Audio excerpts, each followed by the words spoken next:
were different from where we started to where we are today. So the number one thing is, you know, you hear that in the state of Texas you can have 22 kids in a classroom. I heard that all the time, just kind of glossed over it. Okay, wrap your brain around 22 kids, okay? So I know how I feel at the end of one day with my 2 children, and I'm like, I'm exhausted, like I'm totally whipped. So if I had 19 more of them in my room, that I'm responsible for teaching them how to read, how to do it well, how to write, how to do it well, how to understand mathematic concepts, it's really challenging, it's really tough. When we came here, that was one of the things that was most glaring to me, because in each classroom we have 2 teachers. You have a full-time teacher and a full-time teaching assistant. So the ratio is 1 to 10.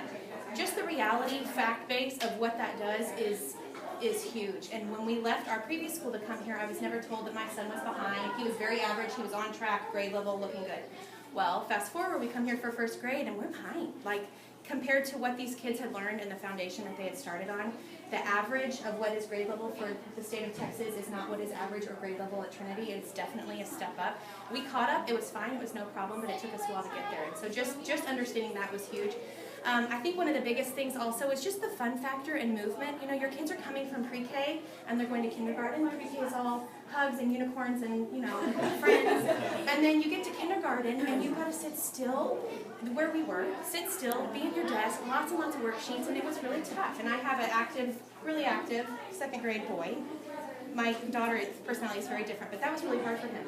In the environment that he was in, you know, lots of rules. Like this right here is not allowed. You're not allowed to talk, ever. Like you hear a pin drop in the hallway, bubble in your mouth, hands behind your back, no talking at lunch, 1 15-minute recess. Like, it was very different than what he'd been used to. So then we come here and I'm like, wait a minute, they're allowed to walk next to their friends down the hall, or they're allowed to talk at lunch and hang out and it's a social opportunity.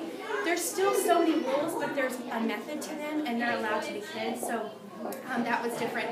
Also, behavior tracking was very, very different. At the school that we were at, where the majority of schools operate in this way, there's a color chart to track your behavior. So every teacher, every classroom is going to be a little bit different. So you might have one kindergarten class, here's the rules. Next door, it's going to look like this. One teacher's personality might be more lenient than the one that you just never really know. So at the end of the day, these kids come running out, you know, to mom. Mom! Half of them would come out running and saying, I'm on green, I'm on purple. Those are like the best colors. And they'd be so excited. And then you would have these other kids that would come out, and my son was one of these, who would just stare at the ground, just like slumped over, like, hey mom, you know, and keep walking. And after a year of it, and all of the dialogue that it started at our house of, you know, the kids who would look down and they would feel so defeated, and they would feel so shamed and embarrassed for things that they really shouldn't be embarrassed for, talking or struggling with self-control when they were 5. But then the kids who would come out on purple, I hated it for that reason too, and I have a daughter like that, because it instilled these seeds of arrogance and pride of, oh, I'm better than you, you know, and it was a huge struggle for us. And so coming here was night and day, because what they do here is every month they have a different character trait that they've taken from Galatians 5:22, the fruits of the Spirit, and they focus on that and they teach it. And so the way they reward is when a child is demonstrating good behavior because of that character trait, they're rewarded for it. So just this week, this is an example. Lucy, who's out there somewhere, she was caught by the music teacher showing goodness and faithfulness, and they've already worked on those traits, so she understands what it means, and it really meant something. And every week there's a big drawing, they get excited, blah, blah, blah. This was just at random, but I was like, oh, this happened yesterday, I have to show it to you guys. My son, he struggles with focus, that's just going to be our deal. His teacher, out of nowhere, wrote him a note yesterday that said, Griffin, I want you to know that I see how hard you're working today, and I appreciate it. You're able to do some really great work when you're focused on it. Love, Mrs. Barnes. That's constant. I mean, and that's every teacher that we've had since we've been here. So it's just, I just so appreciate that they focus and teach him character and teach her character traits. The last thing is truly is the spiritual component. If we would have talked 4 years ago, I think my perspective would have been, you know what, if a parent is teaching it at home, your kid's going to be fine, they're going to be great. And that it can still be totally true. I would say now where I'm standing, I feel really different about it, and I'm so appreciative of the partnership that Trinity has with my husband and I to really teach my kids about Christ. My son's kindergarten year, he came home and he was just so distraught. He had already discovered a month earlier that Santa Claus wasn't real. I was distraught, got over it, we moved on. But a couple weeks later, those were, I never got to do the elf with that kid, not once. So fast forward, and a couple weeks later he comes home and he said, Mom, you have been lying to me.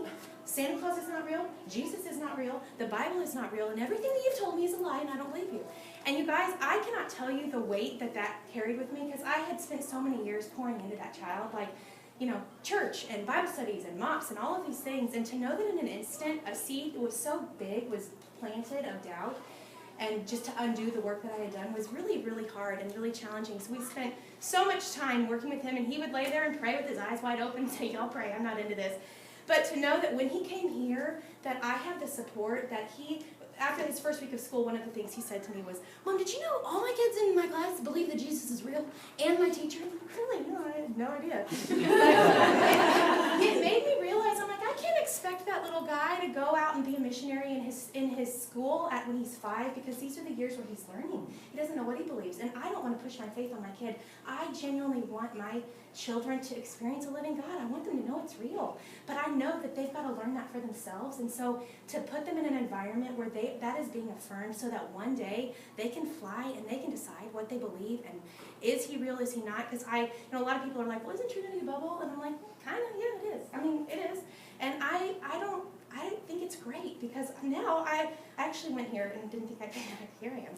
And I know, like we all know, life's hard, and you've got so many years to walk through heartache and devastation. And now, because I believe that I was given that by my parents, and it is such a gift, because now I know God is real. I know he's faithful. Like, I can stand on my own 2 feet, and I believe that with everything in me. So to be able to be in a place where it is a sacrifice for us to be here, but it is the best sacrifice, because I'm investing in something that is not just a thing. It will continue. It's the heart of my kid that hopefully, I pray, will go out and impact other people in the same way. And it's such a gift. So, woo! I love TCA. I just love it. It's been so great for us. And so we're glad that you guys are here. And all that to say, if your kid goes somewhere else, they'll do great. Like, I hope that you don't hear this message saying that they will not do great. They will. And if we had stayed where we were, we would have survived. Absolutely. But I think coming here, we went from surviving to thriving. And it's just been so worth it. It's been everything to us. So that's our story. If you have any questions, I'm going to be in the teacher's lounge when this is over. Enjoy your tour. Sorry. I know.